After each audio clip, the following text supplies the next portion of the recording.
In 1621, the Dutch East India Company made a choice: eliminate an entire people rather than share the spices that had fueled global trade for 2 millennia.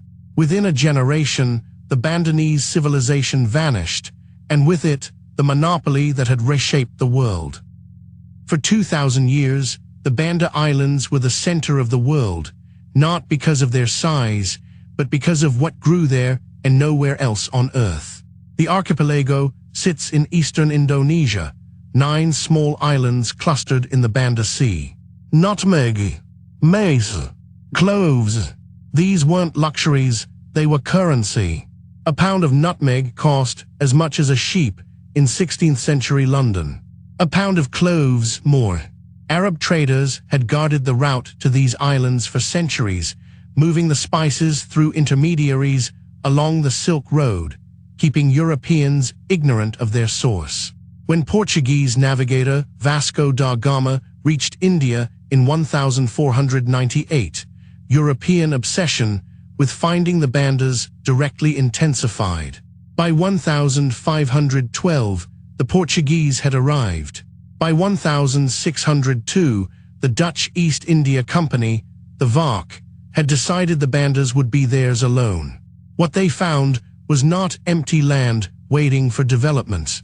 The Bandanese people had lived there for at least 2 millennia, building one of the Indian Ocean's most sophisticated trading networks.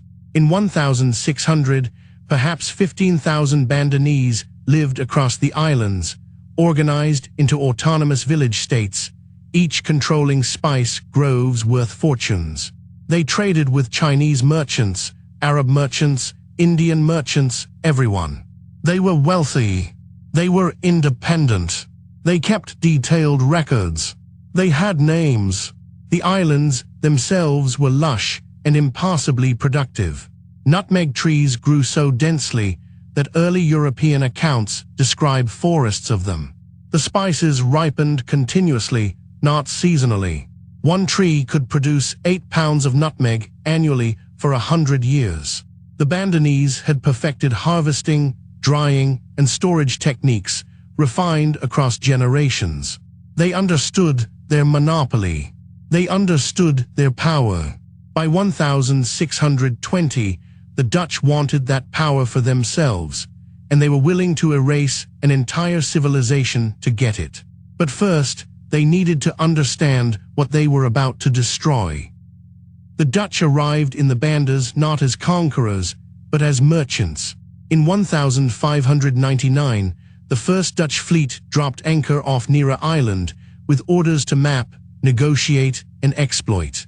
What they found astonished them: a civilization that had existed for 2,000 years without centralized rule. The Bandanese lived in autonomous village settlements, each with its own leader and trading relationships stretching across the Indian Ocean to India, Persia, and China. There was no single sultan to negotiate with, no unified military to threaten. This fragmentation would become their vulnerability. By 1602, the Dutch East India Company, the VARC, was chartered with explicit monopoly rights over spice trade east of the Cape of Good Hope. Its investors demanded profit. Its directors demanded exclusivity. And its governors in the East Indies saw the Banda Islands as a mathematical problem. Unlimited supply meant collapsing prices. Limited supply meant unlimited wealth. In 1609, Governor-General Pieter both arrived with a radical proposal. If the Dutch could control production, they could control the world price of nutmeg and mace. They could become irreplaceable. That same year, the VOC demanded the Bandanese sign contracts, surrendering all spice production rights to the company. Most village leaders refused. Some signed under duress, not understanding the Dutch concept of perpetual corporate ownership. A few, like the leader of Pulau Run, actively resisted the monopoly scheme. The Dutch responded with the precision of accountants liquidating an asset. They began documenting everything: which villages controlled which plantations, how many nutmeg trees existed, which leaders had signed and which had not, what armed resistance they could expect. By 1621, all the calculations were complete. The pressure had built invisibly for 2 decades, in contracts unsigned, in profits delayed, in the fundamental incompatibility between Bandanese democracy and Dutch corporate absolutism. The machinery of erasure was ready, and it would begin with an act so brutal that even the company's own records would struggle to justify it. In 1621, Governor-General Jan Pietersoen Coen arrived in the Banda Islands with a fleet and a vision: total erasure. What followed was systematic. The Dutch demanded the Bandanese sign contracts that surrendered their land, their harvest rights, their autonomy, all to the VOC. When resistance came, Coen responded with violence. Between 1621 and 1623, thousands were killed. Some sources place the death toll at 15,000. Others say it was higher. The Bandanese who survived were enslaved or deported to other islands. Their villages were burned. Their nutmeg trees were uprooted and replanted on distant colonies, where the Dutch could control every aspect of production. By 1630, the Banda Islands were nearly empty. The population that had numbered perhaps 15,000 at the century's start had been reduced to a few hundred enslaved workers and Dutch colonists. The native Bandanese, the merchants, the farmers, the people who had built a civilization on the spice trade, were gone. Families were separated across the Indian Ocean. Children grew up in bondage on Java or Mauritius, their language slowly forgotten, their connection to home severed. The VOC replanted the islands with forced labor brought from elsewhere. The monopoly held. Prices in Europe remained artificially high. Profits flowed to Amsterdam. But something irreplaceable had vanished in those years, not just people, but an entire way of life. A trade network that had connected the Banda Islands to Arab merchants, Chinese traders, and Indian ports for 2 millennia was severed overnight. The Bandanese themselves became a ghost population, scattered and invisible in colonial records. Yet the question remained: if the Dutch had successfully eliminated the people and destroyed the old system, why would it take nearly 2 centuries more, until 1810, for their monopoly to finally collapse? The Bandanese did not simply vanish. They were replaced by absence itself. By 1650, fewer than 600 people remained on islands that had once held 15,000. The Dutch had achieved something rarely accomplished in human history: the near-total erasure of a people and their world in a single generation. But erasure, it turned out, was not the same as silence. The survivors, those who escaped to Ceram, Timor, and Makassar, carried something the VOC could not destroy: memory. And memory, passed mouth to mouth across the archipelago, became a problem. Bandanese refugees told stories of the massacres. They spoke of Fort Belgica. They whispered of Nutmeg Island, where the richest clove gardens had burned. These stories moved through Islamic trading networks that stretched from Cairo to Calicut. They reached Portuguese traders. They reached English merchants waiting for their chance. Meanwhile, the monopoly itself began to crack, not from rebellion, but from within.